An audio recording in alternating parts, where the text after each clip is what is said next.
Are Christians incels? This is a very deep question, and I always thought it was very simple. Oh, they're just voluntarily celibate.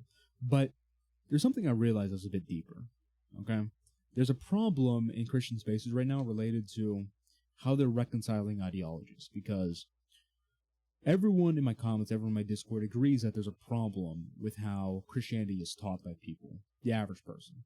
It's a very egalitarian, liberal form of Christianity, and that emasculates men. And they realize that and they recognize that. And they recognize this doesn't work for women. But then, what they do is they then go to red pill, men going their own way. They take some ideas from there, and they're like, well, this doesn't really work too well with Christianity, but let's just make it like this, well, women are bad, and feminism, and all this different stuff. And then they put it into the middle, and they're like, okay, well, I'm a Christian, I believe in like some red pill things. It doesn't work, okay? Because the problem is that leaves you in a position where you're just saying, there's no good woman out there. There's no good woman out there. There's no good woman. There's no good woman. There's no good woman. There's feminism, pro-life, pro-choice, all these different things, abortion, bad. And this leads to them just being in this position of constantly complaining. In the same way an incel would. But they aren't incels in the same sense. It's very interesting. It's almost like they would get with a woman if they could get with a woman, but they think that there's no good woman, so they're in this weird limbo position. And I'm going to say something that's true. Okay? Something very important.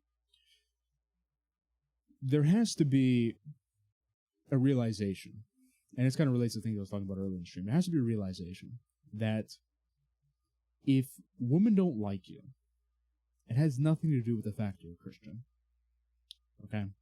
Just be honest. If they don't find you attractive, that has nothing to do with you being a Christian. Okay? That just has to do with you.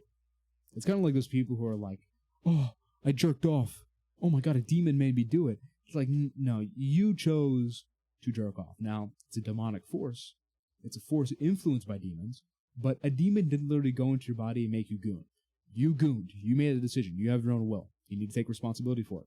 In the same sense, people defer Christianity like, well, Christianity is why I can't get a woman. And there's no good woman out there, and Christianity is the reason why it doesn't work for me, etc. They like all the secular men, they don't like the Christian men. That's not the case. Okay? So, in some sense, I think they could be called incel-like. Not necessarily that they are incel, but they're incel-like. That's not a good thing. As a Christian man, that's a terrible thing. So, don't worry. Everything I say will be free, but I will suggest very heavily that you join my Discord because you can get one-on-one access with me. You can ask me a question on there. I will answer it in there as of now, at least. It's not too crazy yet.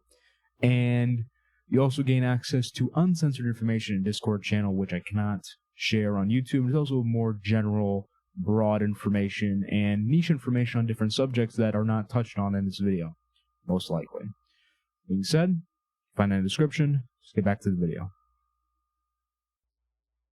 What has to be understood is that you can't play this middle game. You can't play this middle game where you're always like, well, women are bad, there's no good woman out there, but I still want one. Can't be playing this game. You either have to say, you have like three options. Okay, the first option is saying, you know what, there is a feminism problem, there is an abortion problem, there's all these different problems with women right now, but I'm going to take it upon myself to elevate myself to be closer to that godly image of man, which will ultimately lead me to being more attractive to women, to where I have more selection. And, second part of that is, even if there's a woman there, even if there's no good woman there for me, I'm not going to complain about it, and I can live with it. I can be celibate for the rest of my life. And they get stuck there. Right? And that's where the incel part comes in, because it's involuntary celibate. A lot of these people are involuntarily celibate long-term, but they're voluntary celibate short-term. So they're like, I need to be married in the long term, but I don't need sex before marriage. It's not the right position to be in. You should be in a position where you're like, you know what, even if I don't get married, it's okay. I can live with that. If it comes around, it comes around. If it doesn't come around, it doesn't come around. The Bible says it's better not to be married than to be married. And ultimately, the best position to be in for a relationship and a marriage is the position where you don't need to be in it. You're choosing to be in. It's a big difference, need versus choice. Or you're just in a position where it's like, you know what, I'm going to be a monk. I don't really care about this stuff. I'm just going to be a monk. Just teach theology, become a monk of a church, and live out my life like that. That's a great thing to do. In fact,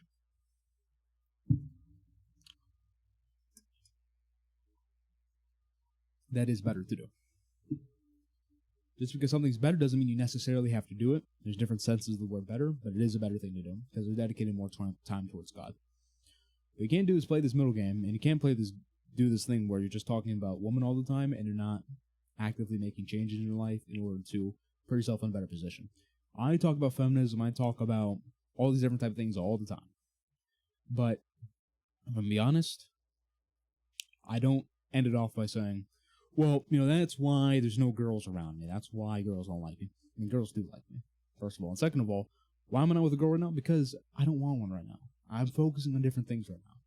If one dropped out of the sky, and that's what a lot of people talk about. They're like, oh, they talk about it like they just wish one would just fall out of the sky and just fall into the bed or something. Like if one fell from the sky and landed on my doorstep, great, I would do that. But it's not my focus right now. And you have to be in this position where you're willing to say that. A lot of people aren't willing to say that. So, and if you don't end in teen, then I ain't going to eat. Don't forget that. But truthfully and honestly, don't play this middle game, okay? You either want one or you don't. And if you do want one, you're in a position where it's like, I don't need one. I can live my whole life while being celibate. And if one comes around, then that's great. And while you're elevating yourself, so you become more attracted to one. And if you are watching this, I already uploaded my video about don't use Christianity as an excuse to be unattractive. I'll expand on this a bit more.